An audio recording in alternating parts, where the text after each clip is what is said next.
Hello friend, कैसे आप सब। स्वागत है आप सबका आपके अपने यूट्यूब चैनल स्टडी 2020 में। तो फ्रेंड्स, आज की क्लास में हम लोग क्रिया का थर्ड पार्ट पढ़ने वाले हैं। हम लोगों ने इसके पहले क्रिया का फर्स्ट पार्ट जो सकर्मक यानी कि कर्म के आधार पर क्रिया था, सकर्मक और अकर्मक, और सेकेंड हम लोग पढ़े थे अर्थ के आधार पे। आज थर्ड वाला पार्ट है जो हम लोग पढ़ेंगे क्रिया के अन्य भेद को। तो फ्रेंड्स, जो कोई भी अगर क्लास में नोट्स बनाना चाहते होंगे तो प्लीज़ आप लोग कॉपी और पेन लेके रेडी हो जाइए और आइए क्लास में बिना किसी देर के हम लोग क्लास को स्टार्ट करते हैं। तो देखिए, क्लास में हम लोग पढ़ने वाले हैं क्रिया के अन्य भेद को। ठीक है, तो सबसे पहले हम यहाँ पे जो पढ़ने वाले हैं तो हम पढ़ेंगे पूर्वकालिक क्रिया। फ्रेंड्स, ये पूर्वकालिक क्रिया है क्या? तो आप लोग पूर्वकालिक के बारे में एक बार समझ लीजिए कि जो पूर्वकालिक है, जब किसी वाक्य में कर्ता यानी कि कोई भी वाक्य दिया हो, जब किसी वाक्य में कर्ता एक क्रिया को समाप्त करके, ठीक है, और दूसरी क्रिया को करता है तो वहाँ पे जो पहला क्रिया है वही पूर्वकालिक क्रिया कहे जाते हैं। इतना है बात समझ में। आप सेंटेंस में देखेंगे कि वहाँ पे करता है और एक क्रिया को समाप्त करके जस्ट मतलब दूसरी क्रिया को स्टार्ट करता है। ठीक है, वो हमारा क्या हुआ? पूर्वकालिक क्रिया। तो आप लोग यहाँ पे नोट करिए, आप लोग हेडिंग डालेंगे पूर्वकालिक क्रिया। क्या डालेंगे फ्रेंड्स? हेडिंग आप लोग डालने वाले हैं पूर्वकालिक क्रिया। तो यहाँ पे देखिए, पूर्वकालिक क्रिया का आप लोग नोट करिए। यहाँ पे नोट करेंगे कि जब किसी वाक्य में, क्या नोट करेंगे? जब किसी वाक्य में कर्ता यानी कि एक को समाप्त करके दूसरी क्रिया करता है, यानी कि जब किसी वाक्य में कर्ता एक क्रिया को समाप्त करके, यहाँ पे मान लीजिए हम यहाँ पे लिख दे रहे हैं एक क्रिया को समाप्त करके दूसरी क्रिया करता है, तब पहली क्रिया को क्या बोलते हैं? पूर्वकालिक क्रिया कहते हैं। इतना है समझ में। तो अगर इस डेफिनेशन के द्वारा आप लोगों को समझ में नहीं आया होगा तो फ्रेंड्स, एग्जाम्पल में आप लोग बहुत अच्छे से समझ सकते हैं। तो आइए हम लोग एग्जाम्पल को देखते हैं। फ्रेंड्स, यहाँ पे एग्जाम्पल नंबर पहला है। पहला क्या है? पहला एग्जाम्पल है कि पंकज चाय पीकर अखबार पढ़ता है। ठीक है, पंकज क्या करता है? पंकज चाय पीकर अखबार पढ़ता है। तो पंकज यानी एक कार्य को समाप्त किया और दूसरे कार्य को स्टार्ट कर दिया। ठीक है, वो भी करने लगा। तो यहाँ पे पहला कार्य क्या हुआ? यानी कि पहला जिसका जो क्रिया है क्या है? एक जो क्रिया है पीना, यानी चाय पीना, यानी चाय पी करके क्या किया? अखबार यानी पढ़ना स्टार्ट कर दिया। ठीक है, यहाँ पे दो क्रिया हो रही हैं। क्या? जस्ट एक क्रिया को समाप्त करके दूसरी क्रिया करने लगे, वो क्या होगा? पूर्वकालिक क्रिया। ठीक है, आपका डेफिनेशन में यही है कि जब किसी वाक्य में कर्ता एक क्रिया को समाप्त करके दूसरी क्रिया करता है, तब पहली क्रिया को पूर्वकालिक क्रिया कहते हैं। ठीक है, तो यहाँ पे आप लोग ने देखा कि पंकज चाय पीकर, ये पहली क्रिया है और ये अखबार पढ़ता ही ये दूसरी क्रिया है। तो एक क्रिया को समाप्त करके दूसरी क्रिया कर रहा है, यहाँ पे क्या हुआ? हाँ, पूर्वकालिक क्रिया हुआ फ्रेंड्स। अब यहाँ पे देखते हैं दूसरा डेफिनेशन, दूसरा एग्जाम्पल देखते हैं। दूसरा एग्जाम्पल क्या है कि सोनू सुबह उठकर, पहले तो उसने सुबह उठा, क्या किया? सुबह उठा। सोनू सुबह उठकर दूसरा क्या हुआ? व्यायाम करता है। क्या है? व्यायाम करता है। यानी पहला काम कि वो सुबह उठा और उठने के बाद जस्ट क्या किया? व्यायाम करता है। या कोई भी हो, मैंने जैसे कहा कि मोहन स्नान करके खाना खाता है। ठीक है, मैंने कहा कि मोहन स्नान करके खाना खा रहा है। ठीक है, तो ये हमारा क्या हुआ? ये हमारा पूर्वकालिक क्रिया। क्या हुआ? पूर्वकालिक क्रिया। फ्रेंड्स, अब हम देखेंगे दूसरा, देखेंगे इसमें दूसरा है संयुक्त क्रिया। क्या है फ्रेंड्स? दूसरा हम लोग हेडिंग डालेंगे संयुक्त क्रिया, और संयुक्त क्रिया के बारे में हम लोग पढ़ने वाले हैं। तो हम लोगों ने क को पढ़ा, कौन सा था?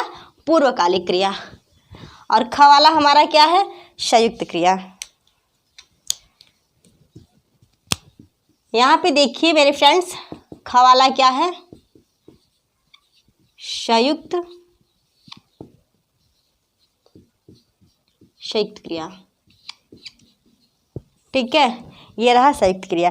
संयुक्त क्रिया दो या दो से अधिक धातुओं के मिश्रण से जो एक नई यानी धातु बनती है या नए शब्द बनते हैं, उसे क्या कहते हैं? उसे संयुक्त क्रिया कहते हैं। ठीक है, उसे क्या बोलते हैं फ्रेंड्स? संयुक्त क्रिया। तो यहाँ पे क्या लिखेंगे?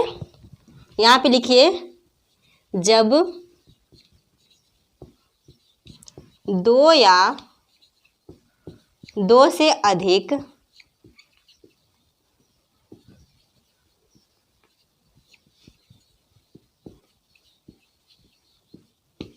धातुओं से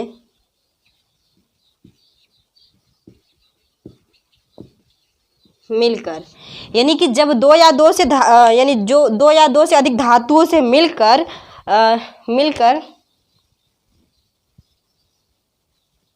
जब दो या दो से अधिक धातुओं के योग से मिलकर, फ्रेंड्स यहाँ पे लिख देते हैं योग से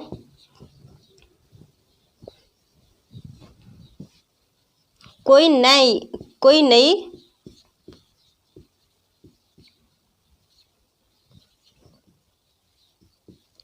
शब्द बनता है। क्या बनता है? कोई नया शब्द बनता है, तो उसे क्या कहते हैं? उसे संयुक्त क्रिया कहते हैं। उसे संयुक्त क्रिया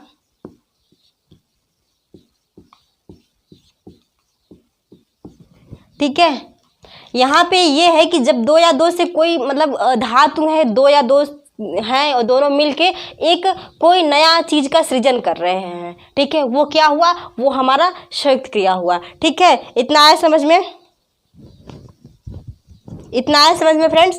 तो अब हम लोग इसके एग्जाम्पल के बारे में देखेंगे। इसका एग्जाम्पल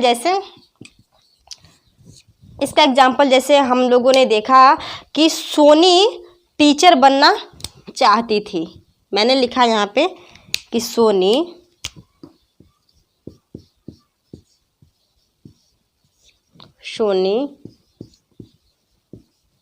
टीचर बनना चाहती थी। कोई सोनी गर्ल्स है और वो क्या कर रही है? वो टीचर बनना चाह रही है। क्या कर रही है? वो टीचर बनना चाह रही है। तो यहाँ पे आप क्या देखने वाले हैं? यहाँ पे देखेंगे कि दो या दो से अधिक, यानी कि दो या दो से अधिक जो मतलब धातु है उससे मिल करके कोई नई चीज़ यानी नई वर्ड बन रही है, उसे हम क्या कहेंगे? उसे ही हम संयुक्त क्रिया कहते हैं। क्या कहते हैं? संयुक्त क्रिया कहते हैं। इसमें फ्रेंड्स यानी दो या दो से अधिक वर्ड मतलब दो या दो से यानी धातु मिल रहे हैं, जैसे कि बनना और चाहती। दो, एक तो ये हमारा हुआ बनना, ये दूसरा हुआ चाहती। तो ये दो क्रिया हैं, यानी कि एक बनना है, एक चाहती है। तो दोनों मिलके एक बने कि सोनी टीचर बनना चाहती है। क्या बनना चाहती है? टीचर बनना चाहती है। दोनों मिलके एक सेंटेंस बने कि सोनी ऐसे आप कहेंगे कि सोनी टीचर चाहती है, मतलब टीचर थी। तो ये नहीं, ये तो हुआ कि थी ना, लेकिन अगर यहाँ पे क्रिया आप देख रहे हैं तो क्रिया एक बनना हो गया, एक क्रिया चाहती हो गया। तो सोनी टीचर बनना चाहती थी। अब हम दूसरी क्या देखेंगे? दूसरी एग्जाम्पल यहाँ पे देखिए कि श्याम, यहाँ पे देखेंगे श्याम अपने बेटे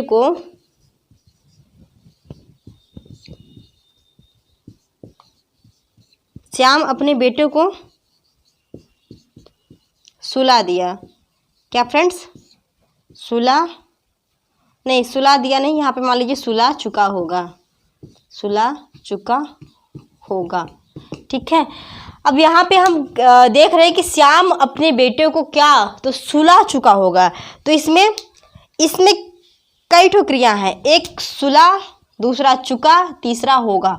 यानी कि इसमें दो या दो से अधिक शब्दों को मिलके एक कोई नया शब्द बनता है, उसे हम क्या कहते हैं? संयुक्त कहते हैं। वही यहाँ पे श्याम अपने बेटे को क्या? पहला सुला, दूसरा चुका, तीसरा होगा। अगर इसको ना हम मिक्स करें तो यहाँ पे क्या होगा? सोहन अपने बेटे को, हो गया, इतना ही हुआ ना। सोहन अपने बेटे को एक लेंगे, होगा, तब भी अच्छे से सेंटेंस हमारा बनने वाला नहीं है। दूसरा लेंगे सुला, तब भी नहीं बनने वाला है। तीसरा लेंगे चुका, तब भी नहीं बनने वाला है। फाइनली हम क्या करेंगे, हम ये करेंगे कि ये पूरी सेंटेंस को बनाने के लिए इसमें 3 ठो क्रिया हैं।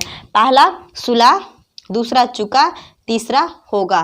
ठीक है, ये तीनों मिल करके यानी कि एक सेंटेंस बना रहे हैं कि श्याम अपने बेटे को सुला चुका होगा। ठीक है, इतना आया समझ में। तो ये हमारा रहा संयुक्त क्रिया। ठीक है, अब हम लोग पढ़ने वाले हैं सहायक क्रिया के बारे में। क्या पढ़ेंगे फ्रेंड्स, हम लोग पढ़ेंगे सहायक क्रिया के बारे में। सहायक क्रिया किसे कहते हैं और हम इसको कैसे पहचानेंगे। ठीक है, यानी अन्य क्रिया में हम लोगों ने पूर्वकालिक क्रिया पढ़ा, संयुक्त क्रिया पढ़ा, अब हम लोग ग वाला पढ़ेंगे। क्या पढ़ेंगे, सहायक क्रिया।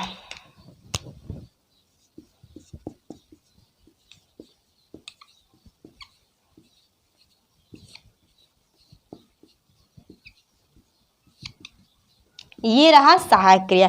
अब सहायक क्रिया क्या है फ्रेंड्स, कोई मुख्य क्रिया है।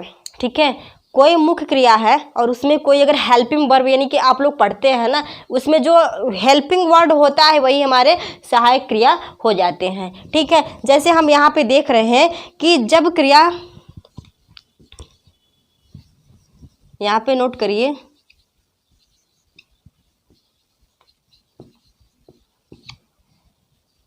जब क्रिया मुख्य क्रिया, क्या लिखेंगे, जब क्रिया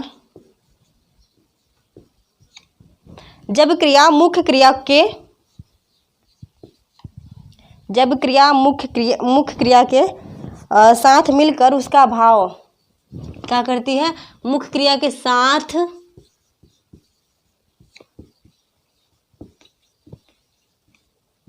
मिलकर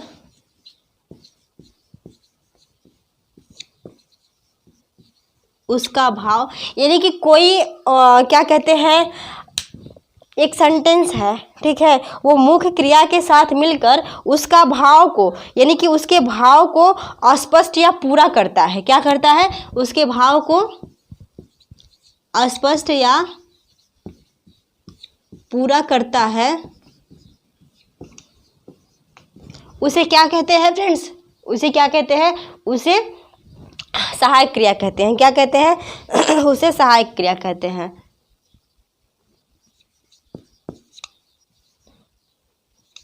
तो वह क्रिया सहायक क्रिया कहलाती है या सहायक क्रिया कहते हैं।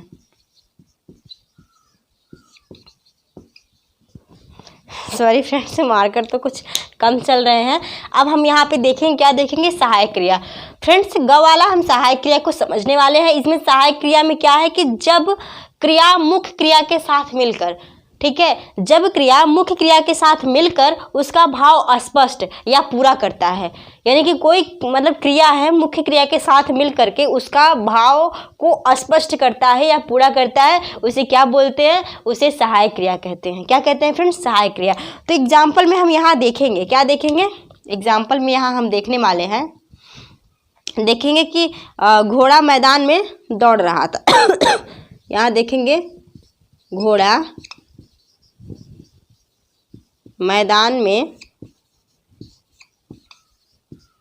क्या कर रहा था, दौड़ रहा था। ठीक है, ये पहला एग्जाम्पल रहा। नहीं, अब दूसरा ले लेते हैं, एक और दूसरा ले लेते हैं कि बच्चे हंस रहे हैं। क्या ले लेते हैं, बच्चे हंस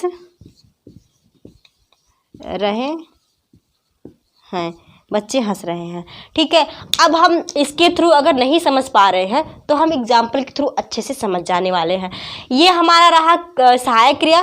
तो आप लोगों को, जैसे मैंने इसके पहले 2 बार बता चुकी हूँ, फिर से बोल दे रही हूँ कि जब क्रिया मुख्य क्रिया के साथ मिलकर उसका भाव स्पष्ट या पूरा करता है, ठीक है, मुख्य क्रिया के साथ मिल करके उसका भाव को स्पष्ट या पूरा करता है, उसे हम क्या कहते हैं, वही हमारा सहायक क्रिया है। तो फ्रेंड्स यहाँ पे ये रहा कि घोड़ा मैदान में दौड़ रहा था। फ्रेंड्स यहाँ पे आप बताइए कर्ता कौन है, क्रिया कौन है, सहायक क्रिया कौन है, तो आप समझ जाएंगे कि मुख्य क्रिया कौन है। तो इसमें ये घोड़ा हमारा कर्ता हो गया और दौड़ना हमारा क्रिया हो गया, और ये जो रहा था ये हमारा क्या हो गया, ये हमारा क्या हो गया, यही हमारा सहायक क्रिया हो गया। ठीक है, ये रहा था क्या है, सहायक क्रिया हो गया। ठीक है। और ये दौड़ना, दौड़ना हमारा ये मुख्य क्रिया हो गया, ये दौड़ना मुख्य क्रिया हो गया। और ये रहा था, ये सहायक क्रिया हो गया, ठीक है। और घोड़ा हमारा कर्ता हो गया। तो आप देख रहे हैं कि यानी घोड़ा मैदान में दौड़ रहा था, ये सहायक क्रिया को हटा देंगे तो क्या ये आपका जो वाक्य है पूरा हो पाएगा, स्पष्ट मतलब होगा, समझ में आएगा? नहीं समझ में आने वाला है फ्रेंड्स, ये वाक्य आपका पूरा नहीं होगा। जैसे आप लिखेंगे कि घोड़ा मैदान में दौड़, और ये सहायक क्रिया को हटा दीजिए, सहायक क्रिया को हटा देंगे तो कोई अर्थ निकला? नहीं निकला। भाव स्पष्ट आपको दिख रहा है? वर्ड आप सेंटेंस आपका पूरा हो रहा है? नहीं हो रहा है। वही यहाँ पे बताया जा रहा है कि जब क्रिया मुख्य क्रिया के साथ मिलकर उसका भाव स्पष्ट या पूरा करता है, वह क्रिया मतलब क्या कहलाती है? सहायक क्रिया कहलाती है। वह क्रिया यानी कि यहाँ पे लिख देते हैं सहायक क्रिया, सहायक क्रिया, सहायक क्रिया कहलाती है, ठीक है। उसे सहायक क्रिया कहते हैं, कुछ भी बोल सकते हैं। तो इतनी बात आए समझ में फ्रेंड्स? इतना हुआ क्लियर? तो आइए अब हम इसको रफ कर दे रहे हैं, यानी मिटा दे रहे हैं। अब हम लोग देखेंगे, सहायक क्रिया को पढ़ चुके हैं, अब हम लोग अगला देखने वाले हैं। अगला क्या देखेंगे? नाम धातु क्रिया। आप लोग एग्ज़ाम के थ्रू या पढ़ते वक्त बहुत ही सुने होंगे नाम धातु क्रिया के बारे में। तो फ्रेंड्स नाम धातु क्रिया यहाँ पे आप लोग घ वाला लिखिए, क्या लिखेंगे? नाम धातु क्रिया, हेडिंग डालिए नाम धातु क्रिया। आप लोग हेडिंग डालने वाले हैं नाम धातु क्रिया के बारे में। तो यहाँ पे फ्रेंड्स आप ये देखने वाले हैं कि नाम धातु क्रिया किसे कहते हैं। तो यह धातु यहाँ पे लिखेंगे, सॉरी ये पेन नहीं चल रहा है। यह धातु संज्ञा सर्वनाम, यह धातु संज्ञा सर्वनाम विशेषण, यह धातु संज्ञा और सर्वनाम यानी संज्ञा सर्वनाम और विशेषण मान लीजिए शब्दों में क्या है? शब्दों में संज्ञा सर्वनाम विशेषण शब्दों में प्रत्यय लगाकर यानी कि बनाए जाते हैं। क्या होते हैं? प्रत्यय लगा करके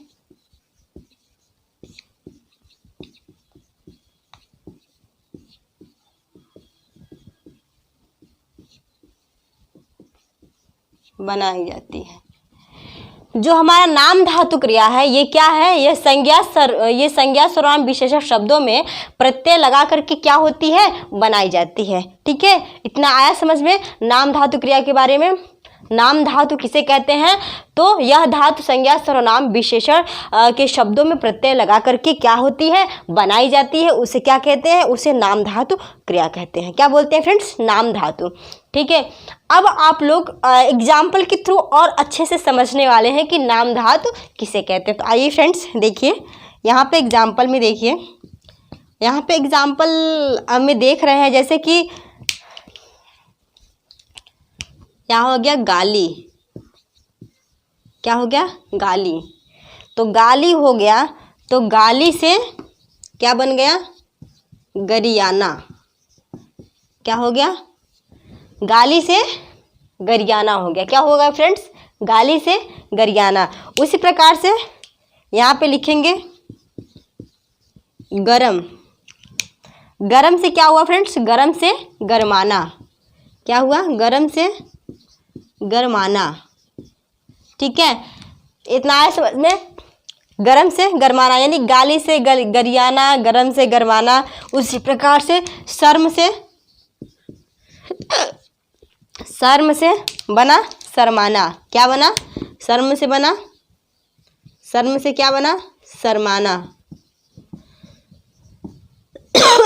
शर्म से क्या बना? शर्माना बना। गाली से गरियाना, गरम से गरमाना, शर्म से शर्माना, ठीक है। उसी प्रकार से आप से क्या बना? अपनाना बन गया। क्या बना?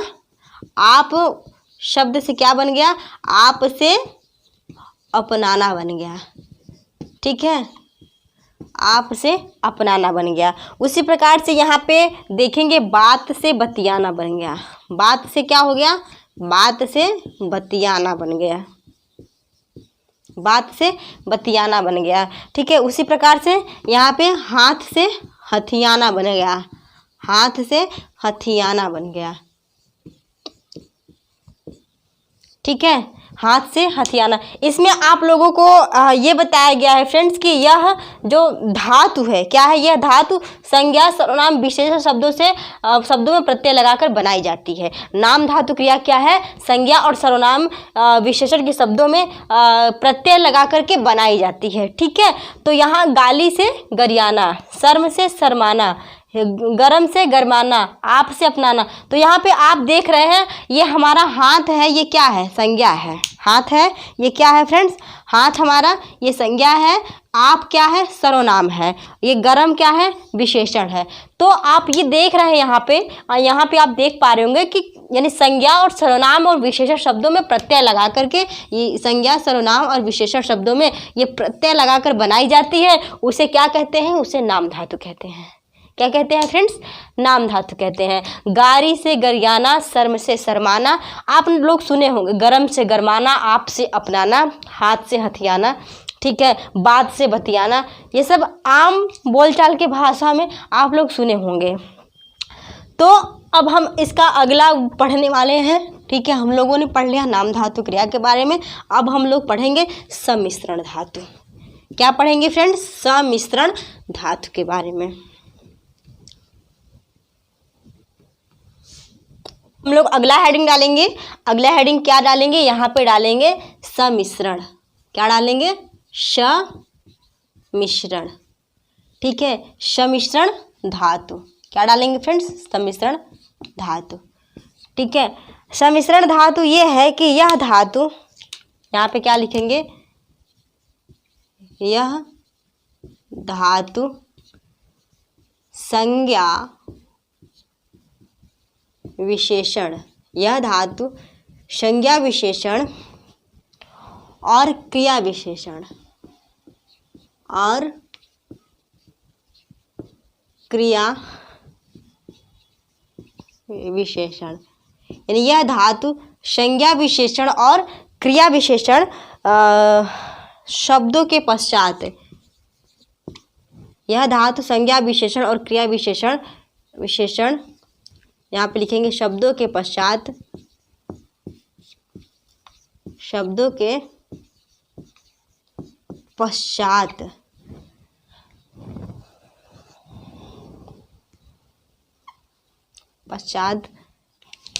कौन कौन पद लगा करके, करना, जैसे यहाँ पे हो गया करना हो गया, फिर यहाँ पे करना हो गया, करना के बाद खाना, देना, खाना हो गया, यहाँ पे देना हो गया।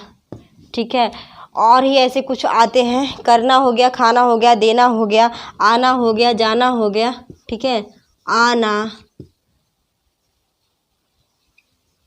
जाना और इत्यादि पद लगाकर बनाई जाती है। ठीक है, क्या हो गया फ्रेंड्स, इत्यादि पद लगाकर बनाए जाते हैं। इत्यादि पद लगाकर बनाई जाती हैं। आइए फ्रेंड्स एक बार समझ लेते हैं सम्मिश्रण के बारे में। सम्मिश्रण धातु क्या है, यह धातु संज्ञा विशेषण और क्रिया विशेषण। क्या है फ्रेंड्स, यह जो धातु है ये धातु संज्ञा विशेषण और क्रिया विशेषण शब्दों के पश्चात, ठीक है, यह धातु संज्ञा विशेषण या क्रिया विशेषण के शब्दों के पश्चात करना, खाना, देना, आना, जाना, ठीक है, क्या क्या, करना, खाना, देना, आना, जाना इत्यादि शब्दों के अंत में, यानी कि इत्यादि शब्दों में, यानी कि पद लगा करके, इत्यादि शब्दों में कोई पद है उसको लगा करके मतलब वो बनाई जाती हैं। ठीक है, इत्यादि शब्दों में पद लगाकर बनाई जाती हैं। इतना है बात समझ में फ्रेंड्स। तो फिर से एक बार देख लेते हैं कि यह धातु संज्ञा विशेषण और क्रिया विशेषण शब्दों के पश्चात करना हो गया, खाना हो गया, देना हो गया, आना हो गया, जाना हो गया इत्यादि पद लगाकर बनाई जाती हैं। अब हो गया कन्फर्म, ठीक है। अब आइए हम लोग एग्जाम्पल के थ्रू देखते हैं। एग्जाम्पल में हम सबसे पहले ये लिख लेते हैं, जैसे यहाँ पे लिख लेते हैं करना। हमको करना में पद लगाकर देखते हैं कि कैसे शब्द बनते हैं। करना हो गया, उसके बाद मैंने लिखा था खाना, खाना के बाद क्या लिखे थे, देना, देना के बाद क्या लिखे थे, आना, और जाना लिखे थे फ्रेंड्स, आना, पहले आना तब जाना, यहाँ पे आना फिर जाना, ठीक है। यानी कि यहाँ पे करना, खाना, देना, आना, जाना। तो फ्रेंड्स यहाँ पे हम देखने वाले हैं करना में नहीं होता है कि नाम करना, नाम करना होता नहीं है कि फला का जो लड़का है यो यूपीएससी पास करके अपने पापा का नाम रोशन कर दिया, अपने पिता का नाम रोशन कर दिया। तो नाम करना यानी कि वो नाम करना, नाम करना हो गया। उसी प्रकार से करना धातु लगा करके हम क्या लिखेंगे, यहाँ पे लिख देंगे जैसे छेद करना हो गया, ठीक है। छेद करने के पश्चात यहाँ पे जैसे हत्या करना हो गया। अब आगे खाना, ठीक है, आगे खाना। तो खाना में हम यहाँ पे लिख सकते हैं, क्या लिख सकते हैं, जैसे यहाँ पे लिख सकते हैं मार खाना, क्या लिख सकते हैं, मार खाना, डांट खाना, ठीक है, मार खाना हो गया। यहाँ पे हम लिख दिए डांट खाना,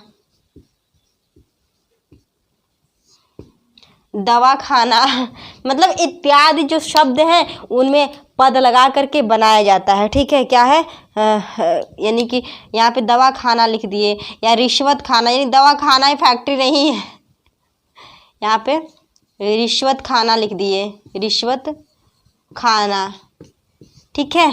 अब यहाँ पे देना, देना,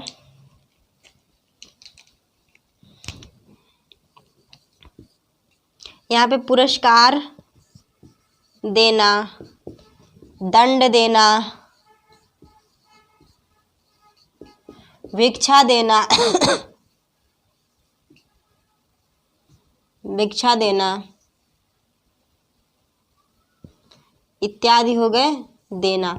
उसी प्रकार से फ्रेंड्स आना, आना में हम कैसे लिखेंगे, जैसे हो गया हमको कोई चीज़ पसंद आती है तो यहाँ पे लिखेंगे पसंद आना, क्या लिखेंगे फ्रेंड्स, पसंद आना,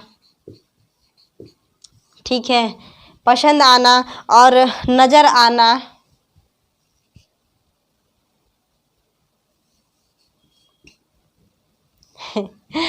एक हंसने के लिए बता दे, मुंह में पानी आना पसंद आना, यहाँ पे लिख दे नज़र आना, ठीक है। अब जाना के लिए क्या होगा, जाना के लिए होगा फ्रेंड्स भाग जाना, गिर जाना, भाग जाना, ठीक है। यहाँ पे हो गया गिर जाना, यहाँ पे हो गया खा जाना, कोई भी चीज़, ठीक है, खा जाना, सो जाना, ठीक है, सो जाना। ये सब क्या है, ये सब जो धातु है संज्ञा विशेषण और क्रिया विशेषण शब्दों के पश्चात करना, खाना, देना, आना, जाना इत्यादि पद लगा करके बनाई जाती है। जैसे करना से नाम करना, छेद करना, हत्या करना, खाना से मार खाना, डांट खाना, रिश्वत खाना। उसी प्रकार से देना से पुरस्कार देना, दंड देना, भिक्षा देना। और उसी प्रकार से आना, पसंद आना, नजर आना। उसी प्रकार से जाना से भाग जाना, गिर जाना, खा जाना, सो जाना, ठीक है। इतना है समझ में। तो फ्रेंड्स अब हम लोग इसके अगले का पढ़ेंगे, और अगले का क्या पढ़ने वाले हैं, अनुकरणात्मक धातु। क्या पढ़ेंगे, अनुकरण वाले जो धातु हैं वही पढ़ेंगे, अनुकरणात्मक धातु। हम लोगों ने पढ़ा सम्मिश्रण धातु के बारे में, तो इसका अगला हम लोग पढ़ने वाले हैं और लास्ट है, पढ़ेंगे अनुकरणात्मक धातु, अनुकरण वाले। तो हेडिंग डालिए फ्रेंड्स, आप लोग क्या डालेंगे? अनुकरण। यहाँ पे हम लिख देते हैं लिख देते हैं अनुकरणात्मक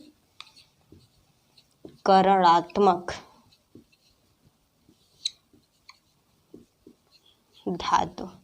क्या लिखेंगे फ्रेंड्स? धातु ही ना लिखेंगे, बताइए आप लोग भी। अनुकरणात्मक धातु।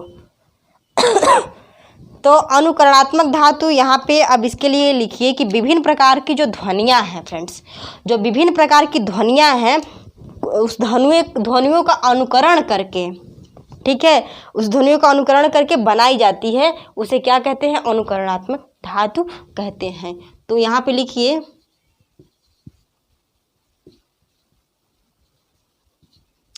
विभिन्न प्रकार की ध्वनियों का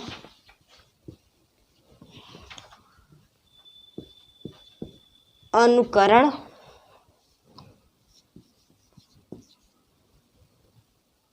हम ज़्यादा साइड में तो नहीं लिख दे रहे हैं फ्रेंड्स, क्योंकि हमको समझ में नहीं आ रहा है, और इधर से लिख दे रहे हैं विभिन्न प्रकार की ध्वनियों का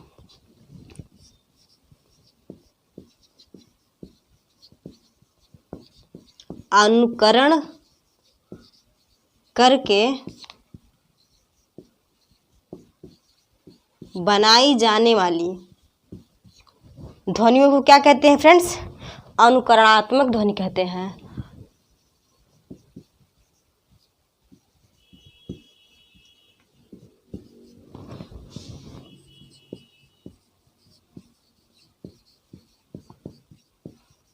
आइए फिर से एक बार समझ लेते हैं, ठीक है। क्या समझेंगे?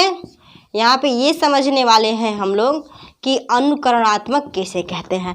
फ्रेंड्स, विभिन्न प्रकार की जो ध्वनि है, यानी विभिन्न प्रकार की ध्वनियों का अनुकरण करके, यानी कि उसका अनुकरण करने के बाद, यानी अनुकरण करके बनाई जाने वाली जो ध्वनियाँ हैं उसे क्या कहते हैं? अनुकरणात्मक ध्वनि कहते हैं, ठीक है। आप लोग एग्जाम में बहुत देखने को पाए होंगे ये चीज़, और एग्जाम में आते भी हैं। जैसे एग्जाम्पल फ्रेंड्स, आप लोग बहुत आवाज़ सुनते होंगे तो नहीं कहते हैं, जैसे कि भिन भिनाने की आवाज़ आ रही है, क्या कहते हैं? भिन भिनाना। रेड वाले से लिखते हैं एग्जाम्पल। जैसे यहाँ पे भिन भिनाना, भिन भिनाने की आवाज़ आती है। जैसे मक्खियाँ क्या होती हैं? मक्खियाँ भिन भिनाती हैं, ठीक है, मक्खियाँ भिन भिनाती हैं। टन टनाना क्या होता है? टन टनाना,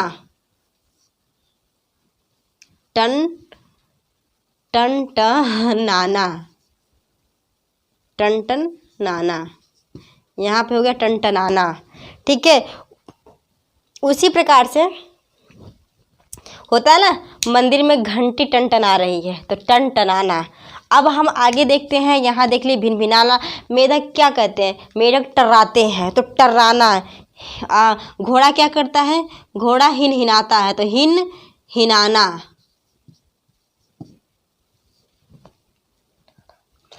यानी भिन भिनाना, टनटनाना, हिन हिनाना, ये सब क्या है? ये सब ये ध्वनियों का अनुकरण करके बनाई जाने वाली जो ध्वनियाँ हैं उसे हम अनुकरणात्मक ध्वनि कहते हैं, ठीक है। इतना है समझ में? भिन भिनाना, टनटनाना, हिन हिनाना। उसी प्रकार से खटखटाना, नहीं होता कि कोई गेट खटखटाता है, दरवाज़ा खटखटाता है तो खट खट की आवाज़ आती है, खट खटाना, ठीक है। खटखटाने के बाद झनझनाना, झनझन की जो आवाज़ आती है, झनझनाना। खटखटाना, झनझनाना, चहचहाना, जैसे चिड़िया चहचहाती है, चहचहाना। आप लोगों ने गांव की भाषा में बहुत कुछ सुना होगा इस बारे में कि मक्खियाँ भिन भिना रही हैं, घंटी टनटना रहे हैं, उसी प्रकार से क्या कहते हैं हिनहिनाना, घोड़े हिनहिनाते हैं, उसी प्रकार से खटखटाना, गेट खटखटाई जाती हैं। तो कोई बोलता नहीं है कि गेट खटखटा रहे हैं या गेट खटखटाना, झनझनाना, ठीक है। उसी प्रकार चहचहाना, चिड़िया चहचहाती रहती हैं, ठीक है। तो विभिन्न प्रकार की ध्वनियों का अनुकरण करके बनाई जाने वाली ध्वनियाँ क्या होती है? अनुकरणात्मक ध्वनि होती है फ्रेंड्स। अब यहाँ पे हम एग्जाम्पल एक ठो लिख देते हैं फ्रेंड्स, ताकि बहुत अच्छे से समझ में आ जाए। जैसे नोट करिए, यहाँ पे हम एग्जाम्पल लिख देते हैं इसका। जैसे मैंने यहाँ पे लिखा फ्रेंड्स कि स्वाति बहुत देर तक दरवाज़ा खटखटाती है। यहाँ पे मैंने लिखा कि स्वाति, सॉरी इसको तो रेड वाले से लिखना चाहिए, ज़्यादा समझ में आएगा। स्वाति बहुत देर तक दरवाज़ा खटखटाती रही। स्वाति बहुत देर तक दरवाज़ा